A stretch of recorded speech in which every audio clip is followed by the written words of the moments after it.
அபிமன்யு மகாபாரதத்தின் சிறந்த வீரன். அர்ஜுனனுக்கும் சுபத்திரைக்கும் பிறந்தவன். தாயோட கருவறைக்குள்ள இருக்கும் போதே போர்க்கலைகளை கத்துக்கிட்டவன். குறிப்பா சக்கரவியூகத்தை உடைச்சு எப்படி உள்ள போறது அப்படின்றத கத்துக்கிட்டவன். மாமன் கிருஷ்ணன் கிட்ட போர் பயிற்சி எடுத்தவன்.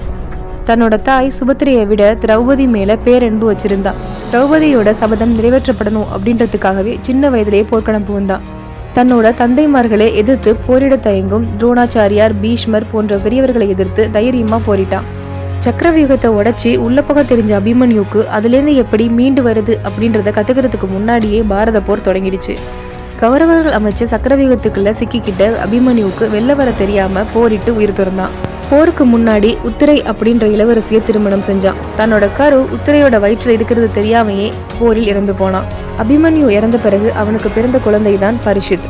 மகாபாரத போர் முடிஞ்சோன யுதிஷ்டர் பதவியேற்றாரு. பாண்டவர் காலத்துக்கு அப்புறம் அபிமன்யோட மகன் பரிஷித் பதவியேற்றார்.